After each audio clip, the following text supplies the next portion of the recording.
Hello friends, स्वागत है आप सभी का हमारे YouTube channel UK triple S C with एनकेवर। तो फ्रेंड्स, आज मैं आपको यहाँ पर उत्तराखंड की क्लास दूंगा, जिसमें मैं आज आपको श्याम शाह के समय में आने वाले पादरी, उनके समय में कुछ जीर्णोद्धार और उनकी मृत्यु के बारे में मैं आपको यहाँ पर बताऊंगा। ठीक है, तो चलिए फ्रेंड्स, वीडियो को स्टार्ट करते हैं। और अभी तक अगर आपने हमारे चैनल को सब्सक्राइब नहीं किया तो आप चैनल को सब्सक्राइब जरूर कीजिए और वीडियो को लाइक भी जरूर कीजिए, जिससे हमारी क्या है उत्तराखंड में जितने भी मोस्ट इम्पोर्टेंट क्लास हो आपको जल्द से जल्द मिले।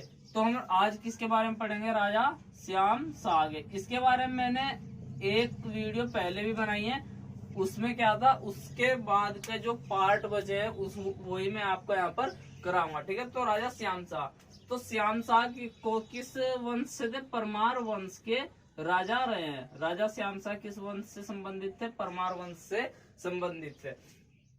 अब मैं यहाँ पे बात करता हूँ इनके समय में आने वाले पादरी। क्या थे? आने वाले पादरी किनके समय में? राजा श्याम शाह के समय में आने वाले पादरी। राजा श्याम शाह के समय में आने वाले पादरी कौन थे? यहाँ पर थे अंतोनिया दे आंद्रेदे। कौन थे? 1624 में, यहाँ पे 1624 में आए पादरी। तो कौन थे यहाँ पे? अंतोनिया दे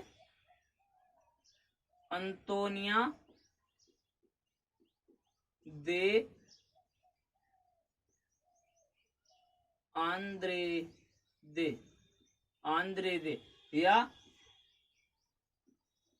एंड्राडे। तो कौन थे? अंतोनिया दे आंद्रेदे या एंड्राडे उनको कहा जाता। तो 1624 में जो पादरी आए थे वो कहां पर आए थे? इनके समय में तिब्बत जाने के लिए वो आए थे, भारत के रास्ते से तिब्बत जाने के लिए आए थे। और वो किस रास्ते से गए थे? वो गए थे हमारे किस रास्ते से गए थे? वो श्रीनगर रास्ते से तिब्बत गए। और पर्सन आपके पास यहाँ ये आ जाए कि श्रीनगर आने वाला पहला पादरी कौन था? तो श्रीनगर आने वाला पहला पादरी कौन था? यहाँ पे अंतोनिया दे आंद्रेदे श्रीनगर आने वाला पहला पादरी ही था। तो पर्सन आपके पास आ भी जाए कि श्रीनगर आने वाला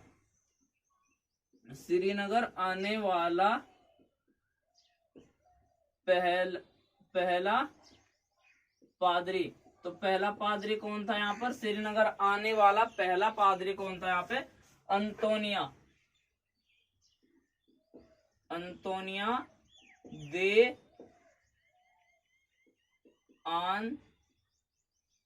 आंद्रेदे।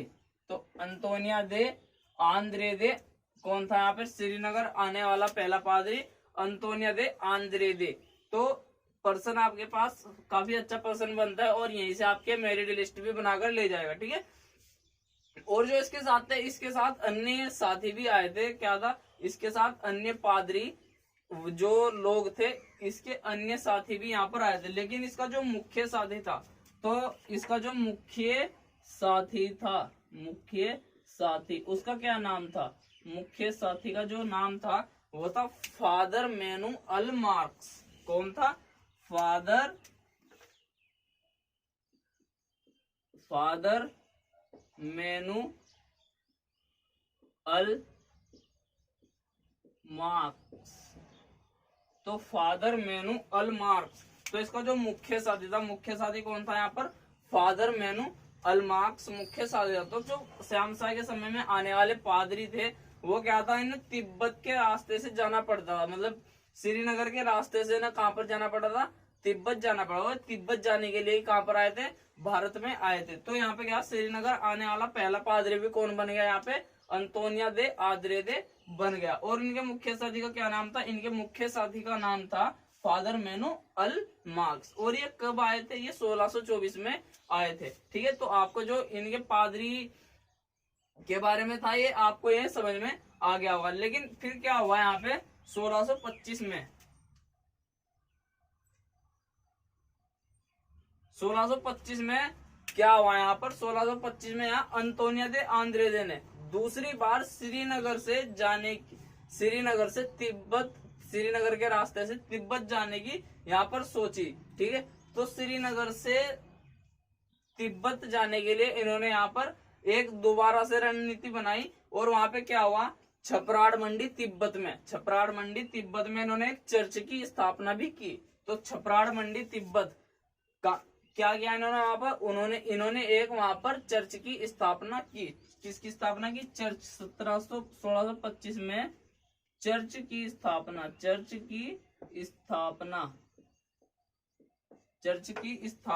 कहां पर की, छपराड़ मंडी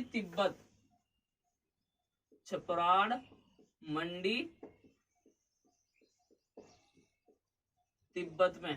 तो छपराड़ मंडी तिब्बत में इन्होंने स्थापना कब की थी, चर्च की स्थापना 11 अप्रैल 1626 को। तो 11 अप्रैल 1626 को इन्होंने एक चर्च की स्थापना भी की थी। ठीक है, तो आपको जो इसके बारे में, पादरी के बारे में था, यहाँ पे इन्होंने क्या किया था, 2 बार, जब ये 2 बार आए, पहली बार 1624 में आए, लेकिन जब ये 1625 में फिर दोबारा से तिब्बत जाने के लिए फिर श्रीनगर दोबारा आए, तो इन्होंने क्या किया था, यहाँ पर चर्च की स्थापना की थी। छपराड़ मंडी तिब्बत में चर्च की स्थापना की थी। फिर इसके बाद नेक्स्ट पॉइंट इसी का ही रहेगा अभी, तो उसमें अभी इसका पॉइंट क्लियर नहीं हुआ और आप इसको काफी अच्छी तरीके से अपनी नोटबुक में उतार भी लीजिए, और मैं आपको काफी अच्छी तरह यहाँ पर लिख कर ही बता रहा हूँ। ठीक है, तो फिर इसमें क्या हुआ था, 1631 में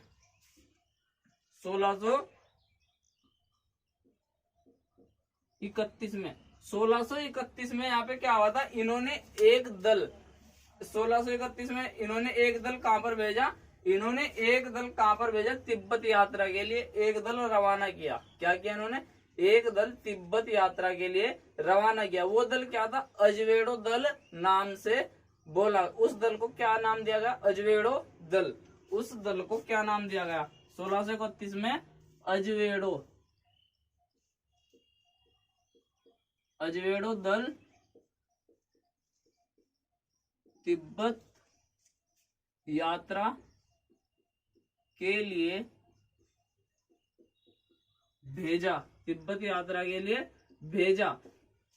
अजवेड़ो दल क्या, तिब्बत यात्रा के लिए भेजा। अजवेड़ो क्या थे, अजवेड़ो दल क्या थे, अजवेड़ो ही ये है, एक क्या थे, पादरी ही लोग थे, क्योंकि क्या थे, जो आने वाले पादरी थे, अंतोनिया दे आंद्रे थे, वो भी पादरी थे। और जो इन्होंने फिर 1631 में एक दल बनाया अजवेड़ो दल के नाम से, अजवेड़ो पादरी, वो भी पादरी लोग थे, अजवेड़ो पादरी। दोबारा से इन्होंने एक दल भेजा तिब्बत यात्रा के लिए। इन्होंने वहां पर क्या भेजा, एक दल भेजा जो श्रीनगर के रास्ते से होता हुआ गया। किसके रास्ते से होता हुआ, श्रीनगर के रास्ते से होता हुआ गया। लेकिन उन्होंने वहां क्या देखा, वहां देखा कि जो राजा श्यामशाह थे उनकी मृत्यु हो चुकी थी। तो राजा श्यामशाह की जब मृत्यु हो चुकी तो उनके साथ उनकी 60 रानियां भी वहां पर सती हो चुकी थी। ठीक है, तो प्रश्न ये आ जाए आपके पास कि अजवेड़ो पादरी दल तिब्बत यात्रा के लिए कब रवाना किया गया था। तो प्रश्न आपके पास है कि श्यामशाह के समय में अजवेड़ो पादरी दल तिब्बत यात्रा के लिए कब रवाना किया गया। तो कब, 1631 में रवाना किया गया था। किसके समय में किया गया था, राजा श्यामशाह के समय में किया गया था, लेकिन तब तक इनकी मृत्यु हो चुकी थी। ठीक है, तो 1631 में यहाँ पे क्या हुआ था, इनकी क्या हुआ था, अलकनंदा नदी में डूबने से इनकी मौत हो गई थी। अलकनंदा नदी में डूबने से मौत किसकी, श्यामशाह की। तो श्यामशाह की जो थी अलकनंदा नदी में इनकी डूबने से मौत हो गई। तो यहाँ पे क्या होता, जब इनकी ये जो अजवेड़ो पादरी थे तिब्बत जाने के लिए श्रीनगर के रास्ते से जब जा रहे थे, तो इन्होंने क्या किया, यहाँ पे देखा कि जो श्यामशाह की जब वहां पे मृत्यु हो चुकी थी, तो उनके साथ उनकी 60 रानियां भी वहां पर एक साथ चिता में जल रही थी। ठीक है, तो ये मानना है। और ये घटना कब की बताई जाती है, इसका कार्यकाल भी अगर पूछ लिया जाता है तो ये घटना होती है 30 जुलाई 30 जुलाई 1631। तो 30 जुलाई 1631 की यह घटना मानी जा रही है। तो प्रश्न आपके पास ये आ जाए कि अलकनंदा नदी में डूबने से मौत कब हुई, तो कब हुई थी? 30 जुलाई 1631 को मौत हुई थी। ठीक है, तो इसके बाद में आपको इनकी जो पादरी के बाद मौत के बारे में भी आपको यहाँ पर डिटेल से बताऊंगा। ठीक है, तो अब मैं बात करूंगा यहाँ पर श्याम शाह की मृत्यु के बारे में। श्याम शाह की मृत्यु, तो श्याम शाह की जब मृत्यु हुई थी, तो श्याम शाह की मृत्यु कब हुई थी? यहाँ पे श्याम शाह की मृत्यु 30 जुलाई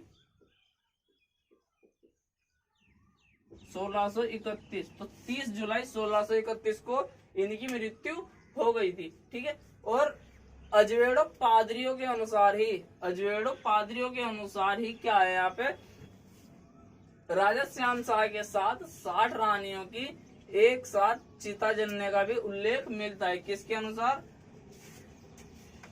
अजवेड़ो पादरियों के अनुसार।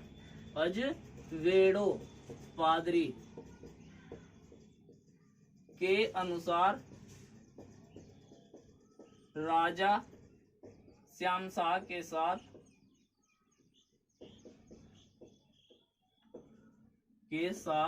राजा श्याम शाह के साथ उनकी 60 रानियों के जलने का भी उल्लेख मिलता है। तो उल्लेख मिलता है। ठीक है, तो किन के अनुसार? अजवेड़ा पादरियों के अनुसार ही इनके राजा श्याम शाह की मृत्यु अलकनंदा में होने के बाद जब इनकी चिता को जलाया है, तो उन्हीं के साथ इनकी 60 रानियों के सती होने का या इनके मरने का भी उल्लेख यहाँ पर मिलता है। फिर मैं बात करता हूँ यहाँ पे क्या हुआ था, इनका कोई भी पुत्र नहीं था। तो राजा श्याम शाह की कोई संतान यहाँ पर इनकी नहीं थी। तो इनकी कोई भी संतान यहाँ पर नहीं थी, क्यों? लेकिन दुलाराम शाह इनका एक पुत्र माना जाता है। लेकिन क्या, दुलाराम शाह एक इनका पुत्र माना जाता है, लेकिन क्या हो, उसकी बचपन में मृत्यु हो गई थी। ऐसा भी यहाँ पर माना जाता है। दुलाराम शाह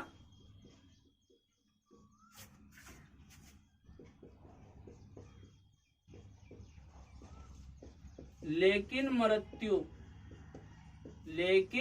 बचपन में मृत्यु।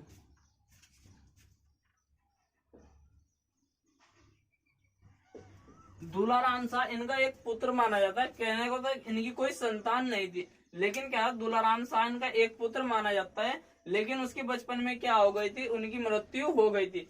और मैं बात करूं रामायण प्रदीप के अनुसार भी श्याम शाह का कोई पुत्र नहीं था। तो क्या था, राजा रामायण प्रदीप के अनुसार भी श्याम शाह का कोई पुत्र नहीं था। रामायण प्रदीप के अनुसार श्याम शाह का कोई संतान या पुत्र नहीं थी, तो ठीक है फ्रेंड्स, आपको ये भी समझ में आ गया होगा। तो रामायण प्रदीप के अनुसार प्रश्न आपके पास यहाँ से ये आ जाए कि परमार वंश के किस राजा की कोई संतान नहीं थी। तो परमार वंश के कौन से राजा कोई संतान नहीं थी? श्याम शाह की कोई संतान नहीं थी। ठीक है, और ये जो उल्लेख देखने को मिलता है, ये हमें किसमें देखने को मिलता है? ये उल्लेख हमें रामायण प्रदीप पुस्तक में देखने को मिलता है। ठीक है, तो यहाँ पे अजवेड़ो पादरियों के अनुसार तो प्रश्न आपके पास ये आ जाए कि इस राजा श्याम शाह के साथ 60 रानियों के चिता जलने का उल्लेख कौन बताते हैं? तो कौन बताते हैं? अजवेड़ो पादरी बताते हैं। कौन बताते हैं? अजवेड़ो पादरी यहाँ पर बताएंगे। ठीक है, और उनके बारे में कोई संतान भी नहीं थी, और तो मैंने आपको यहाँ पर क्लियर करा दिया। और इनकी मृत्यु कब हुई? 30 जुलाई 1631 को इनकी मृत्यु हुई थी। ठीक है, तो आपको ये समझ में आ गया होगा। और आप इस वीडियो को ज्यादा से ज्यादा अपने जितने भी फ्रेंड्स जो उत्तराखंड की तैयारी कर रहे हैं उनको ज्यादा से ज्यादा ये वीडियो शेयर जरूर कीजिए। और अब मैं बात करूंगा यहाँ पर बात करूंगा सेलवारी दान पात्र की। किसकी बात करूंगा? जो राजा श्याम शाह के समय में ही सेलवारी दान पात्र। तो सेलवारी दान पात्र जो इसका समय ये क्या होता है, विषम संवत क्या होता है, ये माना गया 1672 का समय। तो सेलवारी दान पात्र 1672, ठीक है। तो इसमें क्या होता है कि इस दान पात्र में श्याम सागे द्वारा जितने भी भूमि दान किए गए हैं उनका सबका उल्लेख मिलता है। तो यहाँ पे मैं आपको बता दूं कि भूमि इस पात्र में श्याम शाह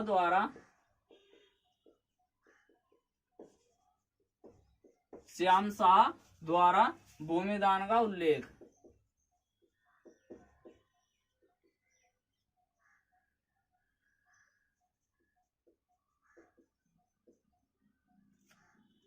भूमि दान का उल्लेख मिलता है सेलवारी दान पात्र। तो भूमि दान का उल्लेख, तो प्रश्न आपके पास यह आ जाए कि राजा श्याम शाह का पहला भूमि दान का उल्लेख या भूमि दान का उल्लेख किस ताम्र पत्र में मिलता है, तो सेलवारी दान पात्र में मिलता है, ठीक है। तो आपको वहां पर ऑप्शन भी दे जाएंगे कि सेलवारी दान पात्र में मिलता है। तो राजा श्याम शाह के द्वारा भूमि दान का उल्लेख किस पात्र में मिलता है, तो सेलवारी दान पात्र में ही मिलता है। फिर मैं इसमें बात करूंगा इसके आगे कि इसके अलावा इन्होंने सिलवारी, क्या था,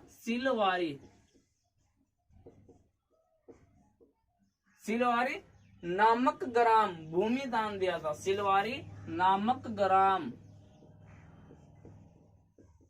भूमि दान, तो सिलवारी नामक ग्राम दान दिया था शिवनाथ जोगी को। किसको दिया था, ग्राम भूमि दान किसको किया था, भूमि दान शिवनाथ जोगी को, शिवनाथ जोगी को। तो शिवनाथ जोगी को, तो प्रश्न आपके पास यहाँ से ये आ जाए कि सिलवारी नामक ग्राम भूमिदान किसे किया गया था, तो श्याम शाह के द्वारा सिलवारी नामक ग्राम भूमिदान किसे किया गया, तो शिवनाथ जोगी को किया गया था, ठीक है। तो आपके जो सिलवारी दान पात्र के 2 ही प्रश्न यहाँ से आपके बने हैं कि इस पात्र में श्याम शाह के द्वारा भूमिदान का ही उल्लेख मिलता है, ठीक है। और सिलवारी नामक ग्राम भूमिदान भी किससे दिया गया था, शिवनाथ जोगी को दिया गया था। किसके द्वारा, राजा श्याम शाह के द्वारा दिया गया था। अब यहाँ पे नेक्स्ट आएगा केशोराय मठ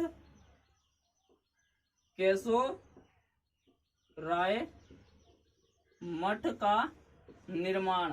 तो केशोराय मठ का निर्माण, तो केशोराय मठ का निर्माण क्या था, यहाँ पे 1625 में श्याम शाह के कार्यकाल में केशोराय मठ का निर्माण श्याम शाह के कार्यकाल में क्या था, 1625 में, कब में, कार्यकाल में 1625 में महीपति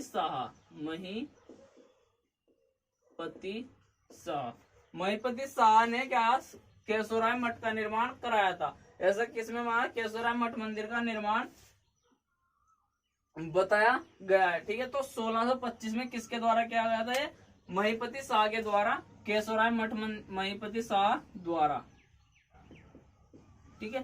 तो एक पॉइंट आपका यहाँ से ये क्लियर हो गया। तो प्रश्न आपके पास ये आ जाए कि केशोराय मठ मंदिर का निर्माण किसने कराया था, तो केशोराय मठ मंदिर का निर्माण श्याम शाह के समय में महीपति शाह ने कराया था। लेकिन यहाँ पे क्या हुआ था, महीपति शाह कोई बड़ा राजा उस समय नहीं था, लेकिन क्या था, कोई बड़ा राजा नहीं था, ये उच्च पद पर आसीन रहा था, ठीक है। उच्च पद पर क्या था, इन राजाओं ने ही इसको उच्च पद पर आसीन कर रखा था।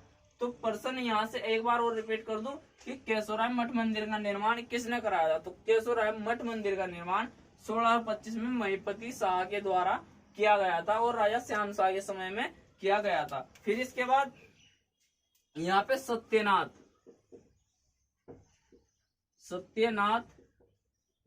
मंदिर का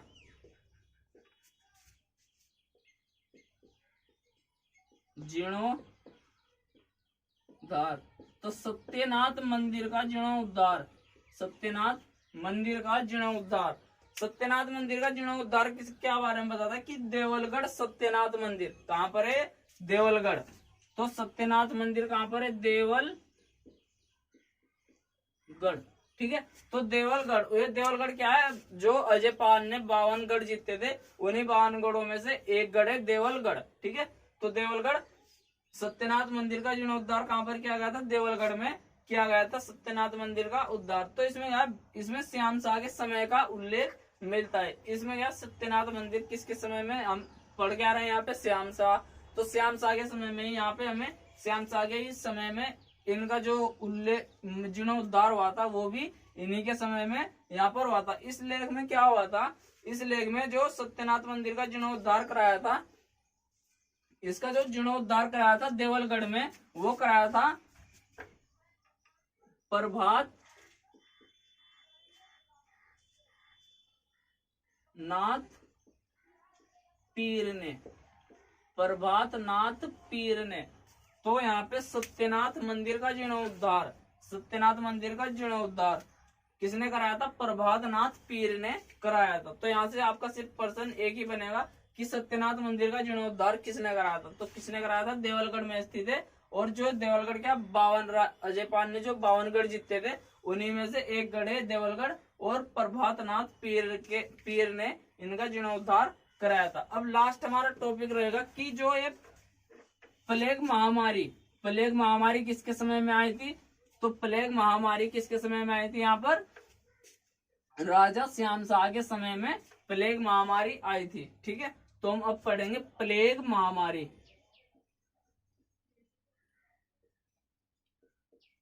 प्लेग महामारी, तो जो प्लेग महामारी थी हमारे पास, प्लेग महामारी क्या था, प्लेग महामारी किसके समय में आई थी, राजा श्याम शाह के समय में आई थी।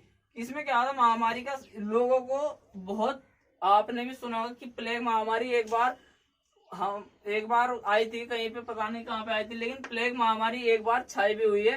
तो प्लेग महामारी राजा श्याम शाह के समय में भी आई थी। तो यहाँ पे क्या था, जो इस महामारी को लेकर परमार वंश ने 1616 से लेकर 1624 तक, 1616 से लेकर 1624 तक यहाँ पर निरंतर ये जो महामारी थी निरंतर चलती रही। इस महामारी का सामना इन्हें करना पड़ा लगभग 8 वर्ष।